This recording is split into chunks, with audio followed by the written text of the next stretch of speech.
Okay, welcome to the session 2. Our first speaker is Dr. Amalan Banerjee. Dr. Amalan Banerjee is a Mary Skłodowsko-Curie Actions postdoctoral fellow in mathematics. His research focuses on geometry and analysis related to fractal sets and measures. His broader research interests include fractal geometry and analysis, particularly the study of fractal sets and measures arising from iterated function system, Fourier decay of fractal measures, dimension theory, and connections with number theory and probability theory. Thank you, Dr. Amalan, for joining us today and accepting our invitation. We look forward to your talk. It's now over to you. We have started the recording. Okay, thank you very much for that kind introduction and for the invitation. I'm very happy to be able to give a talk here today. So I would like to talk about some work that I've been doing related to Fourier decay for nonlinear self-conformal measures. And this is all going to be joint work with Simon Baker, who I did a postdoc with at Loughborough University in the UK for 2 years. And the talk will be about 2 papers, one of which was published last year and one of which is a preprint, which we put on archive just a couple of months ago. So if mu is a compactly supported Borel probability measure in the line, then its Fourier transform is a function from the real line into the complex plane, given by this formula over here. So you take in a frequency psi and you get the complex number that is the integral of e to the power of minus 2 pi I psi times x with respect to mu of x.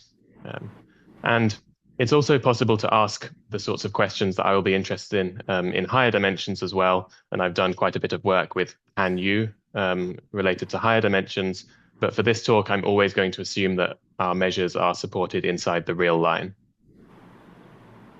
So given some class of fractal measures, one can ask various questions about its Fourier transform. In particular, one can ask if our measure is Riemann, which means that the Fourier transform converges to 0 as the magnitude of the frequency tends to infinity. And if the measure is Riemann, then it can be interesting to know what the rate of Fourier decay is. In particular, does the measure have polynomial Fourier decay? And polynomial Fourier decay means that there's some positive constant sigma such that the Fourier transform is bounded in magnitude by some absolute constant times the magnitude of the frequency to the power of minus sigma. So the Riemann-Lebesgue lemma is a classical lemma in harmonic analysis, and it tells us that every absolutely continuous measure is Riemann, because the Fourier transform will simply be the Fourier transform of the function that is the Radon-Nikodym derivative of the measure. But I will mostly be interested in fractal measures, which will be singular with respect to the Lebesgue measure. And then it can become an interesting question to ask which fractal measures are Riemann and which are not. So the class of fractal measures that I'll be interested in are self-conformal measures. So let's suppose that we have a iterated function system, which is just going to be some finite collection of smooth injective contractions which send the unit interval into itself. And I'll make the standing assumption throughout the talk that not all of our maps share a common fixed point. Now, suppose we have such an iterated function system and we're also given positive probability weights, pi, so these are strictly positive and they sum to 1, then one can show that there's a unique Borel probability measure, which we call the self-conformal measure associated to this IFS and this set of weights, which satisfies this invariance relation here. So the measure of any set is equal to this weighted sum, where the weights are given by these numbers pi, of the measure of the pre-images of our set under each of the contraction maps. And the support of this measure is going to be the attractor of the IFS, which will be a self-conformal set. And under these assumptions that the maps don't all share a common fixed point and that our weights are all strictly positive, the IFS attractor will be uncountable and our measure mu will not contain any atoms. If each of our contractions is an affine map, then of course mu is called a self-similar measure, and its attractor is going to be a self-similar set. So self-similar measures are a special case of these self-conformal measures. So a classical example of a self-similar measure is the Cantor-Lebesgue measure. So here the IFS is going to consist of two maps. T1 of x equals x over 3, and T2 of x is x plus 2 over 3. And here we use the probability weights half and half. And it's not difficult to see that this measure is not Riemann, because the Fourier transform of this measure at frequency 1 is some non-zero number. And by the kind of base 3 invariance of this measure, the Fourier transform at 1 is the same as the Fourier transform at 3 and 9 and 27 and all the powers of 3. So the Fourier transform does not tend to 0 along this sequence of frequencies. And more generally, Erdős considered a family of self-similar measures called Bernoulli convolutions and found that Bernoulli convolutions corresponding to Piso numbers are also non-Riemann self-similar measures. On the other hand, in some strong sense, almost every self-similar measure is Riemann and in fact has polynomial Fourier decay. This was proved using variants of what's known as an Erdős-Hahn argument. So here, by almost every, I mean if you parameterize your set of self-similar measures, then for a Lebesgue typical set of parameters, or even a codimension 0 set of parameters, your self-similar measures will have polynomial Fourier decay. But actually putting your finger on self-similar measures which do have polynomial Fourier decay is a more challenging task. And we only know, for example, Bernoulli convolutions corresponding to countably many algebraic parameters, which we know explicitly have polynomial Fourier decay. Okay, so that's a brief overview of the self-similar setting. But there's a kind of general principle that holds in many settings, which says that if you have a conformal IFS with some sufficiently strong nonlinearity assumptions, then one can often expect that the resulting self-conformal measures have polynomial Fourier decay. And this talk is really about exploring to what extent this principle holds.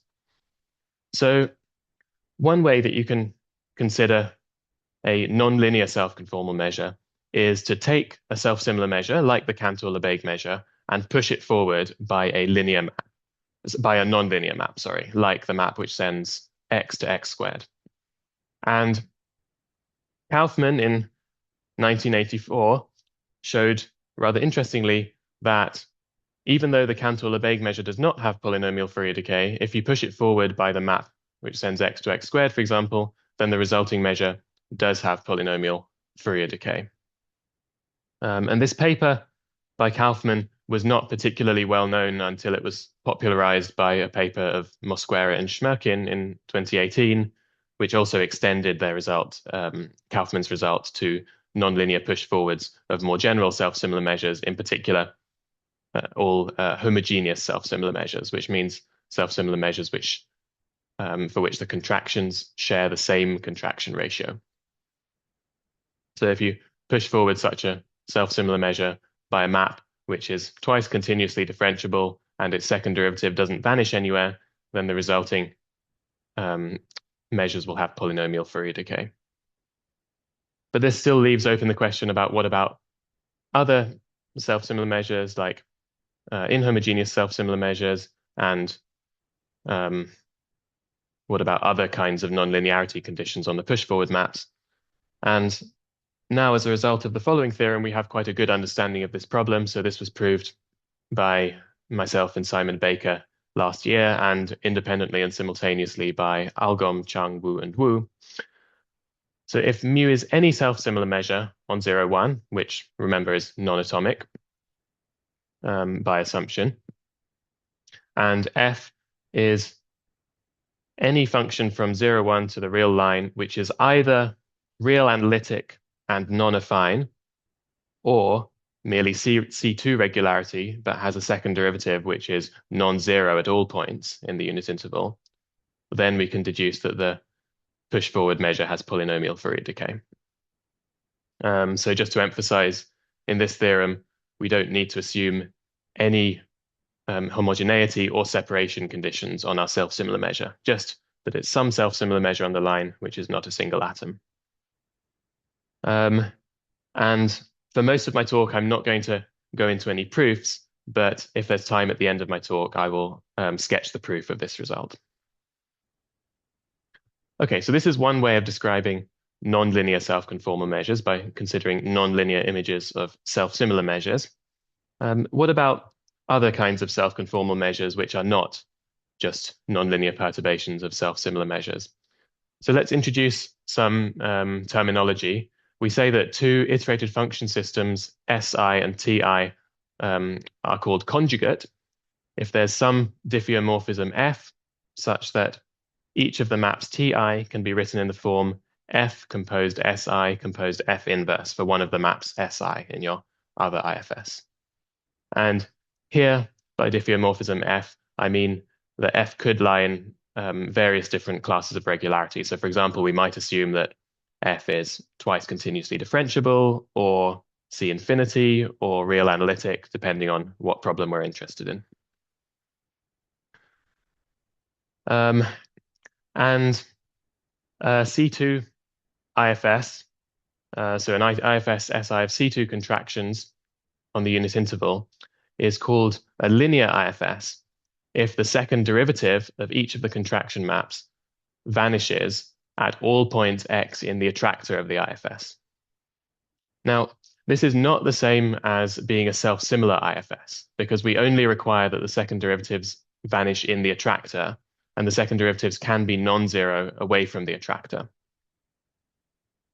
Now, interestingly, it was shown this year that there exist linear IFSs which are not self-similar and not conjugate to any self-similar IFS by any C2 diffeomorphism.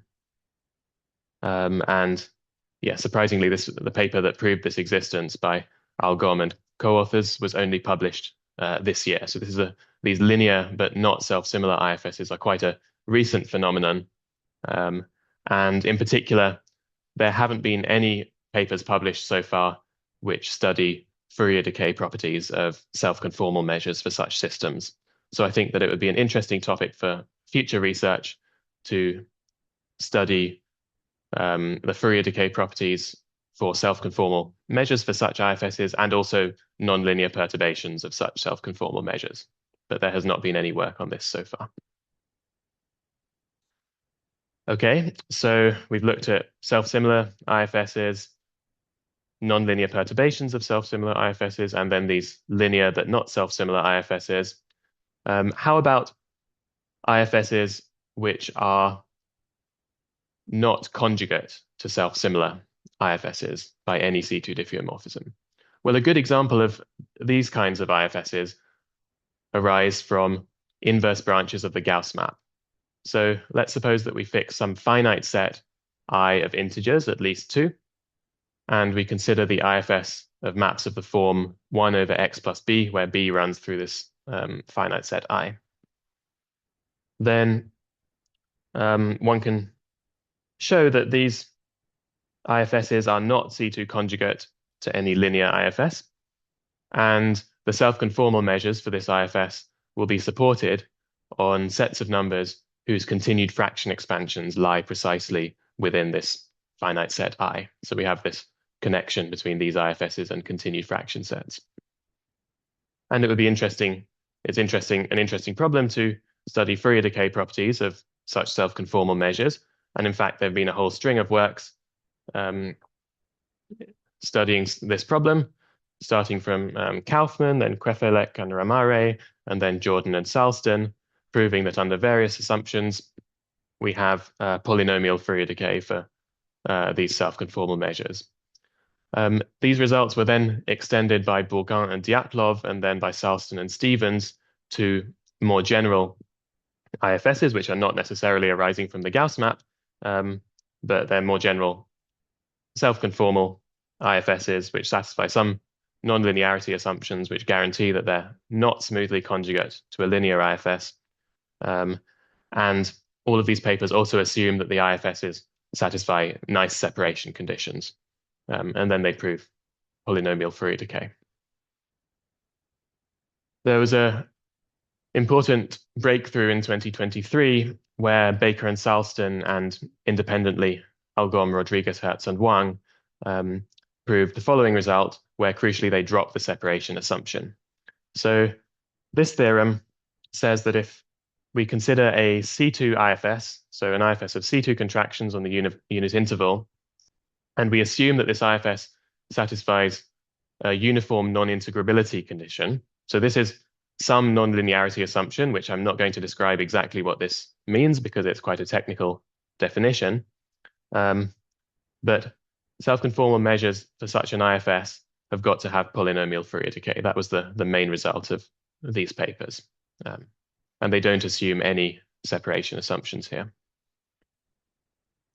The proof of this is very long and technical, so I don't have time to try and go into this in any detail, but I'll just say that one key step in this proof is proving a spectral gap type result for a family of transfer operators, which arise from the IFS, and they do this using a disintegration method. So they somehow disintegrate this family of transfer operators and prove a spectral gap and use that spectral gap to deduce the polynomial Fourier decay. Okay, and one important consequence of that previous theorem, as well as the push-forward theorem that I mentioned before, relates to real analytic IFSs. Because if we assume that we have an IFS on the line which is real analytic, then something very nice happens. So in particular, Algom, Rodriguez, Hertz, and Wang observed that the following dichotomy holds. Either the IFS is not conjugate to any linear IFS by any C2 diffeomorphism, or the IFS is conjugate to a self-similar IFS via an analytic diffeomorphism. Okay, so this breaks down, as we'll see, if we don't assume that our original IFS is real analytic, but for real analytic IFSs, we have this nice dichotomy. And this is good news because in the first case, it was already observed in a previous paper of Algom, Rodriguez, Hertz, and Wang that being not conjugate to any linear IFS by any C2 diffeomorphism implies that this uniform non-integrability condition holds. So therefore, by the result in the previous slide, the resulting self-conformal measures have got to have polynomial Fourier decay. And if we're in the second case, where we are conjugate to a self-similar IFS, then one can trivially observe that every such self-conformal measure can be written in the form F nu. So it can be written as the push forward of a self-similar measure nu by some map F, which is actually going to be the conjugacy map. So an analytic map. And if we further assume that our analytic IFS contains some non-affine contraction, then our conjugacy map F has clearly got to be a non-affine map. So therefore, we're back in the setting of the push-forward theorem, which I stated before. So once again, our measure will have polynomial Fourier decay. So piecing all of these different pieces together, we have the following very nice result, which was first announced in this paper by Algom, Rodriguez, Hertz, and Wang, but whose proof really breaks down into these two cases, the non-conjugate case, which was solved in these papers by Baker and Salston and Algom, Rodriguez, Hertz, and Wang, and then the conjugate case, which follows from this result by myself and Simon Baker, and also Algom, Chung, Wu, and Wu. And this theorem says that if we have a iterated function system of real analytic maps from 0, 1 to itself, and we assume that there's at least one of our maps which is not affine, then every self-conformal measure resulting from such an IFS has got to have polynomial Fourier decay. And just to emphasize, we don't assume any separation assumptions on this IFS. So this is a nice result.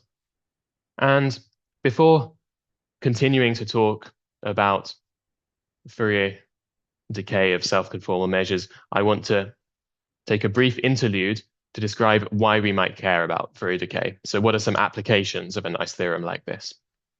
So one application relates to normal numbers and equidistribution. So if we take a measure mu with polynomial Fourier decay, for example, one of the measures from the theorem on the previous slide, then there's a classical result due to Davenport, Erdős, and Levesque, who showed that mu almost every number x will be normal in every base b at least 2. So what does this mean? It means that if we consider the base b expansion of x, this will observe all finite words on 0, 1 up to b minus 1 with the expected frequency. So for example, the number of 7s in the usual decimal expansion of x up to digit 1,000,000 will be roughly 1/10 of 1,000,000. And this normality assumption is equivalent to saying that the sequence b to the n times x will equidistribute modulo 1 as n tends to infinity. And one can in fact prove a more quantitative version of that equidistribution result using a paper due to Pollington, Vellani, Zafiropoulos, and Zorin from 2022. So they showed that if you have a measure with polynomial Fourier decay, then for any interval I inside 0, 1, and for a mu typical point x, then if we look at the number of integers little n between 1 and capital N, for which b to the n x mod 1 lies in this specified interval I, and then we divide by n, so we kind of take the proportion of these n's for which b to the n x mod 1 lies in I, then not only will this converge to the length of the interval I, it will do so at a relatively rapid rate. So in particular, this quantity will be equal to the length of I plus e of n divided by the square root of n, where e of n is some error term which grows more slowly than log of n all cubed. And this is a nice result because we can't expect to improve the exponent of a half on the denominator at all, because even if our sequence of points were randomly distributed, for example, if they were an IID sequence chosen according to the uniform probability measure on 0, 1, then we would see this behavior with exponent a half due to general kind of probabilistic considerations. In particular, the law of the iterated logarithm will tell us that we would see that. So basically, this result tells us that this sequence of points, b to the nx mod 1, behaves very much like a random sequence, up to some logarithmic error terms, perhaps. So that's one reason why we care about these Fourier decay results. Now we've seen that we have this very nice clean result for real analytic IFSs, but what happens if you reduce the regularity from real analytic to, for example, C infinity or C2 or C1 plus alpha? And Thomas Salston, in a 2023 survey paper, asked if we have a C1 plus alpha IFS, for example, SI, and we assume the same nonlinearity assumption as before, so we assume that one of the maps is non-affine, then can we deduce that every self-conformal measure for such a system has got to have polynomial Fourier decay? Now, unfortunately, this is not a great question because the answer to this is no for a fairly trivial reason. You can take the IFS which generates the middle third Cantor measure, for example, and perturb the IFS away from the attractor, and then you'll still end up with the middle third Cantor measure, which is non-Reichmann.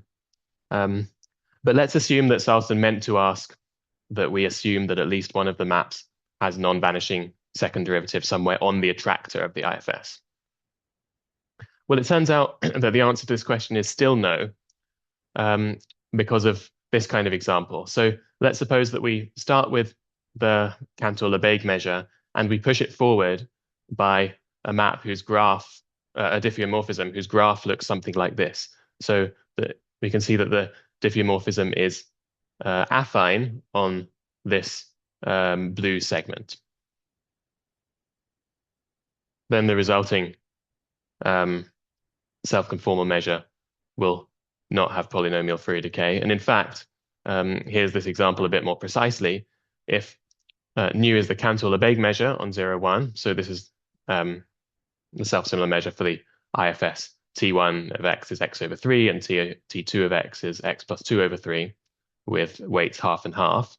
And mu is the push forward of the Cantor-Lebesgue measure by a map F, which is some strictly increasing C infinity smooth diffeomorphism from 0, 1 to itself, which is affine on the interval from 2/9 to 1/3, but has a non-vanishing second derivative everywhere else in 0, 1. Then it's possible to choose such a function f in such a way that the push forward measure mu is a self-conformal measure for the conjugate C infinity IFS. So the C infinity IFS that's obtained from maps of the form F composed Ti composed F inverse, and again with probability weights half and half. And we can also choose F in such a way that the second derivatives of these new conformal contractions are non-zero apart from finitely many points x in 0, 1. And because f is affine between 2/9 and 1/3, mu has got to contain an affine copy of the Cantor-Lebesgue measure, so therefore mu is a non-Reichmann self-conformal measure.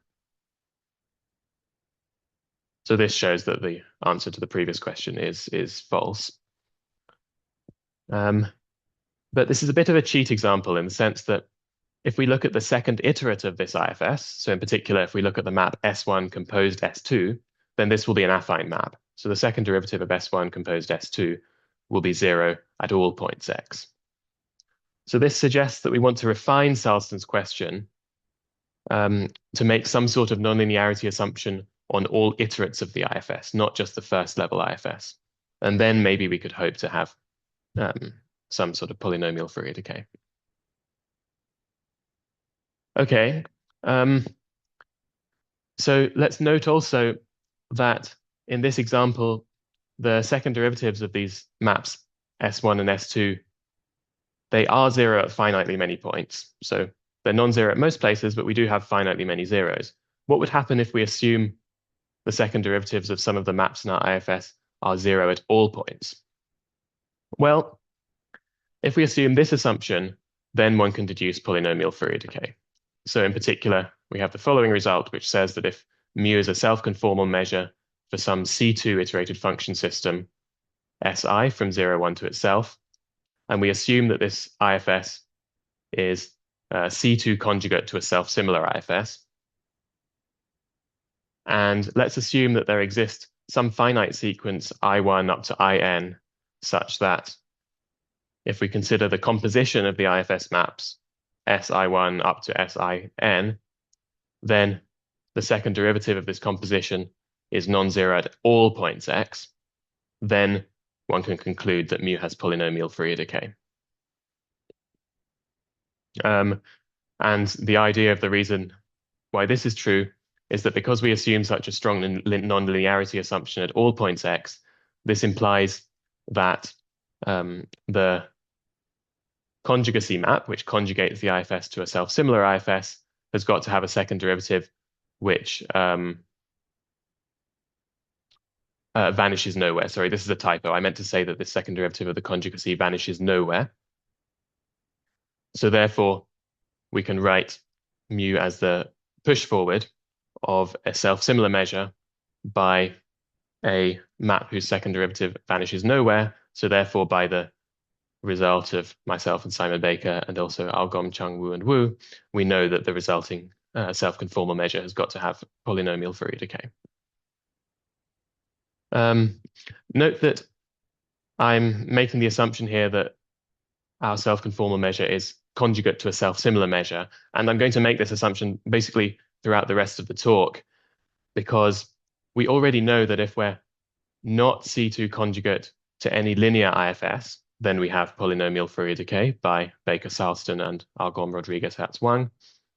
And if we're in this intermediate category where we're conjugate to a linear IFS but not to a self-similar IFS, then we don't know anything really. That's a whole different kind of problem, which would require maybe different techniques, and there haven't been any papers written about that problem. So I'm always assuming now that our self-conformal measures are C2 conjugate to self-similar. Okay, so this nonlinearity assumption at all points is perhaps too strong. We've seen that we need to make a nonlinearity assumption that considers all of the iterates of our map. So this raises the natural question, which I'll call this refined question, which is kind of a refinement of Salston's question. So let's suppose that we have a IFS SI from 0, 1 to itself of some regularity that's less than real analytic. So it could be C infinity or C2 or C1 plus alpha. It doesn't really matter for this question. And we assume the following nonlinearity assumptions. We assume that for all finite strings I1 up to IN on the index set about IFS, the second derivative of the composition map SI1 up to SI1 vanishes everywhere except at finitely many points x in 0, 1. Then does it follow that all self-conformal measures for such a IFS have got to have polynomial Fourier decay? Okay, so we have the following result, which might lead one to suspect that the answer to this question is yes. Let's suppose that we have a IFS which is C2 and satisfies this nonlinearity assumption that I described in this question. And as explained before, I'm going to again assume that our IFS is C2 conjugate to a self-similar IFS. Then all self-conformal measures for such an IFS are Reichmann. Okay, so we don't prove that they've got to have polynomial Fourier decay, but we do prove that they are Reichmann. And the reason why this is the case is that the conjugate self-similar measure of the zero set of this C2 conjugacy map has got to be 0. One can prove this using the nonlinearity assumption that we make here, right? Unlike for the example that I presented previously where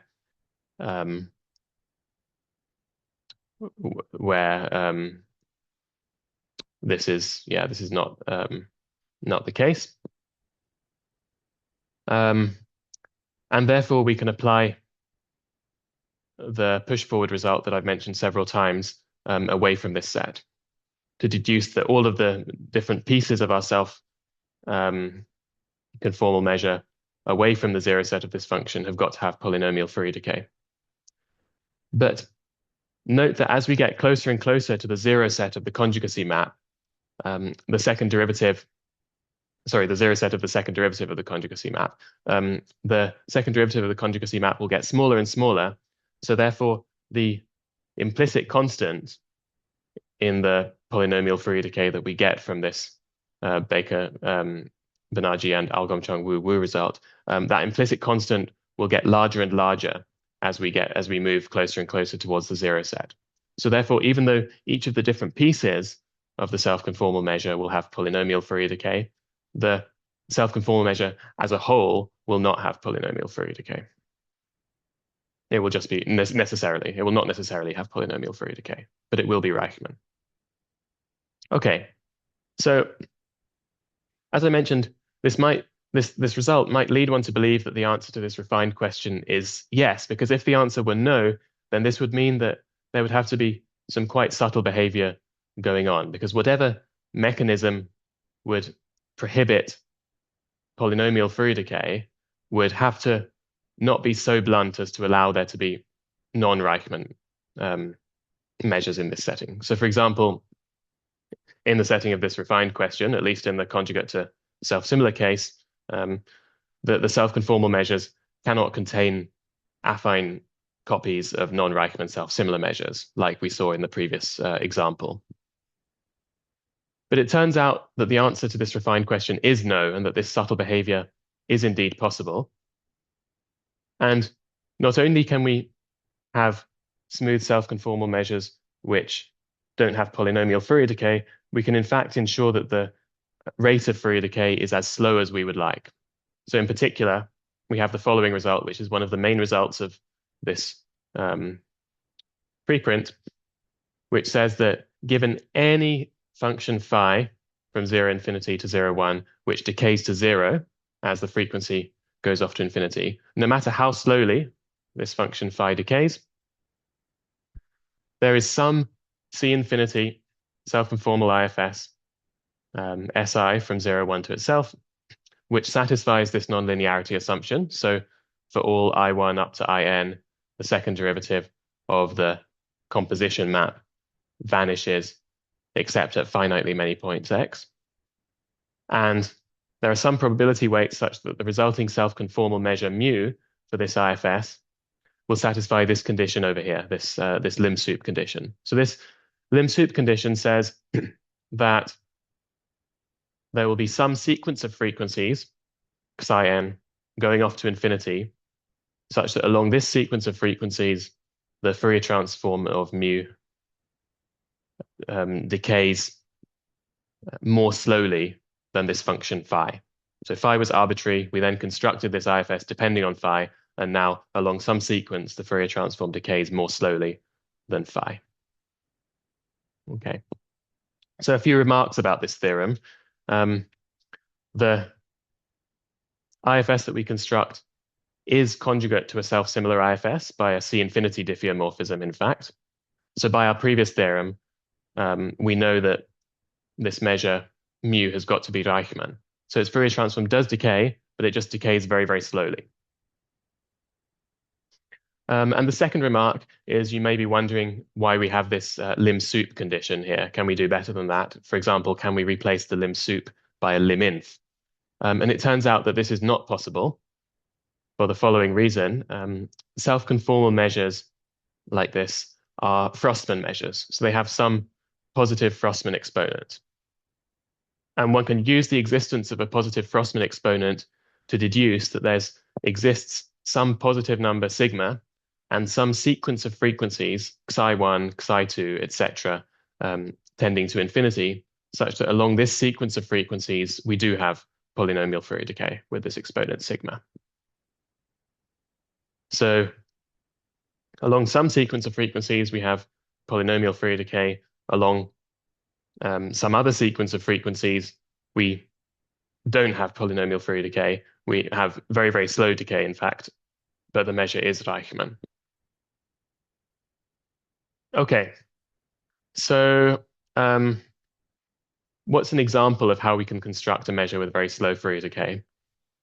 Well, we can start with the Cantor-Lebesgue measure and push it forward by a map whose graph looks something like this. So near the origin, it looks very much like the identity function, but then the second derivative will be strictly positive for all strictly positive values of x. So let's formalize this example. So let nu be the Cantor-Lebesgue measure. So once again, this is the half-half measure for this IFS. T1 of x is x over 3, and T2 of x is x plus 2 over 3. Let's let f be the function from 0, 1 to the real line defined in this way. So f of 0 is 0, and then for strictly positive x, we let f of x be equal to x plus e to the minus e to the 1 over x squared. So this term, e to the minus e to the 1 over x squared, decays to 0 very, very rapidly as x tends to 0. So therefore, this function f is going to be a C infinity function, but it is not real analytic at 0, because its Taylor series expansion at 0 is just going to be the same as for the identity function.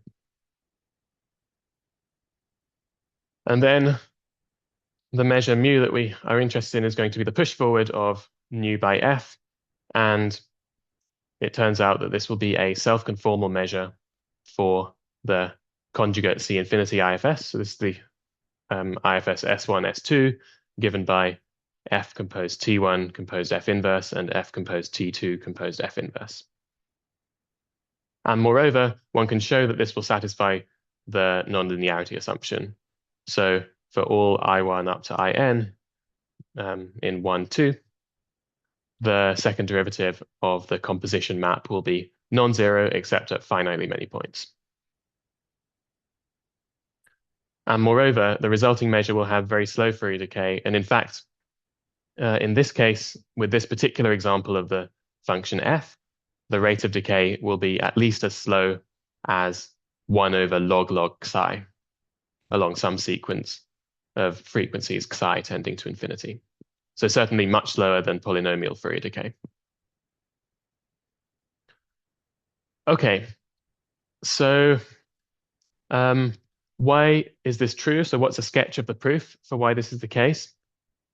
Well, for each n, let's define the integer k sub n to satisfy this relation here. So 3 to the power of k sub n times by this nonlinear term evaluated at 3 to the minus n is going to be roughly 0.01, something like that. So some number which is a lot less than 1, but not so much less than 1.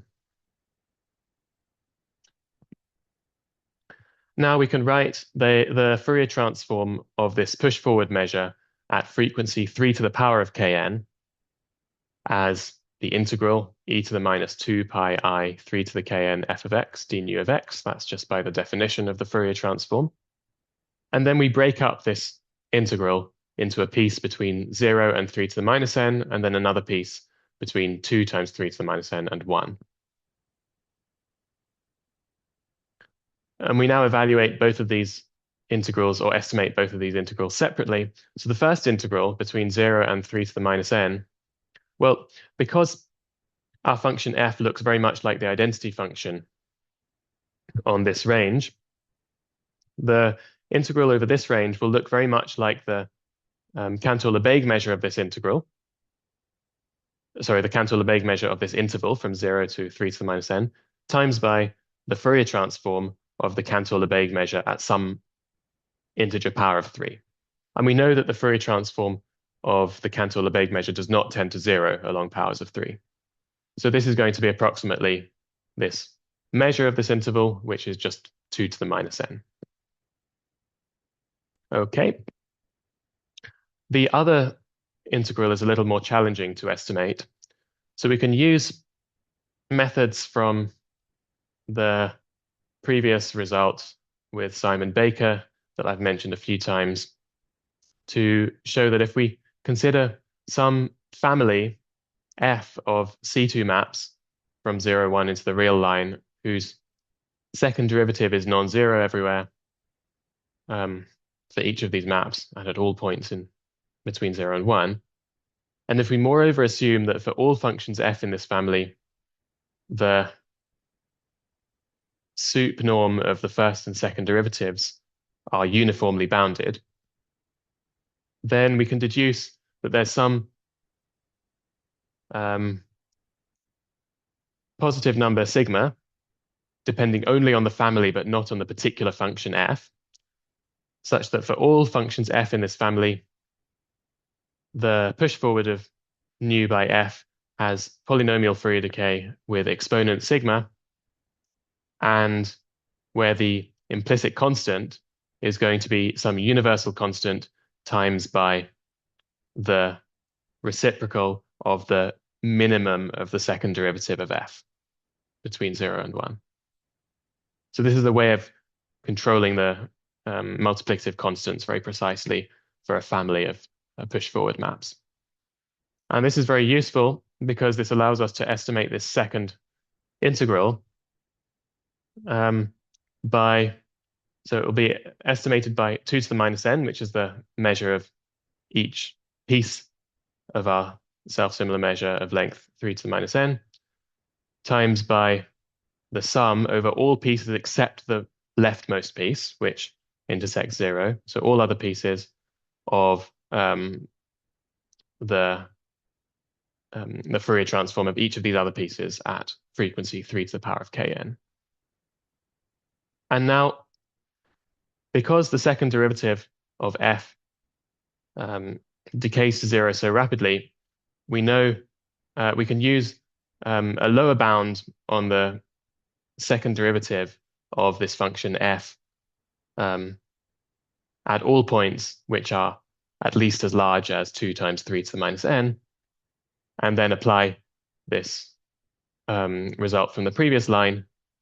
And the result of this calculation is that this second integral will be much less than 2 to the minus n. So therefore, the sum of these two integrals will be dominated by the first one between 0 and 3 to the minus n, so it will be approximately 2 to the minus n. And now, by the way that we chose these integers k sub n, this will be much larger than 1 over log 3 to the power of kn. So along these powers of 3, the Fourier transform decays a lot more slowly than log. Okay. But how about if we want to get even slower Fourier decay? So in particular, if we start with an arbitrary function phi, and we want to get Fourier decay along a sequence of frequencies which is even slower than that corresponding to the function phi. Well, in this case, let's define this function w of x, which is this kind of canonical example of a C infinity function, which is not real analytic everywhere at 0. It's not real analytic at 0. So this is the function w of x equals e to the minus 1 over x squared when x is positive, and 0 when x is less than or equal to 0. And now, given a function phi, we're going to choose a sequence of positive numbers Cn which decrease to 0 very, very rapidly, depending on phi. And we'll also choose a function, we'll also choose a sequence R1, R2, which decrease to 0 very slowly. These don't need to depend on phi. And we'll then define our function f to satisfy that f of 0 is 0. The first derivative of f at 0 is 1, so f looks very much like the identity function near 0. And the second derivative of f is given by this formula here. So it's the sum from n equals 1 to infinity of Cn times w of x minus Rn plus 1. So doing this construction, we will result in a function f which is C infinity smooth, and whose second derivative is positive at all positive numbers x, but such that the second derivative decays to 0 very, very rapidly in a way which depends on our function phi.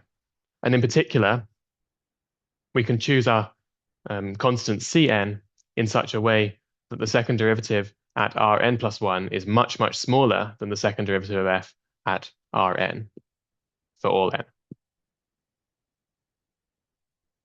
Now, once again, our self-conformal measure mu will be the push forward of the Cantor-Lebesgue measure by this function f. And we can use a similar proof strategy to the example from before. So in particular, we break up the integral into 3 pieces. One of them is between 0 and Rn plus 1. The second piece is between Rn plus 1 and Rn. And the third piece is between Rn and 1. And here we choose n in a clever way, depending on our frequency at which we want to consider the Fourier transform. And now, for this last piece of the integral between Rn and 1, we can use a lower bound on the second derivative of f together with our push-forward results to prove that this part of the integral is not going to contribute to the overall integral very much. The first part of the integral will be what contributes the most to the integral, and in particular, for some frequencies, this will result in something which is relatively large, using the fact that the Cantor-Lebesgue measure is non-Deichmann. And then this second small interval in the middle, we will bound just using the uniform Frossman exponent of the Cantor-Lebesgue measure. Okay, and then the last thing that we would have to check in order to complete this proof is the nonlinearity assumption. So for all I1 up to In, we have this second derivative of Si1 composed up to Sin being non-zero at all except finitely many points x. And it should be obvious that we can make a choice of Cn for which this is the case, but in fact, this took us a lot of effort and a lot of technical work to prove that this is possible. And what we had to do in the end is randomize our choice of the constant Cn and show that there's some choice of Cn which satisfy all of the previous conditions that we need, and also result in a function which satisfies this nonlinearity assumption. And that basically completes the proof of this theorem for an arbitrary function phi. Okay, I think I'm basically out of time, so I will not go through the proof of our analytic theorem. This is just a sketch proof of the analytic theorem, but I will skip over that and finish there. So thank you very much for listening, and I welcome any questions. Thank you very much for your wonderful talk. I now stop the recording first.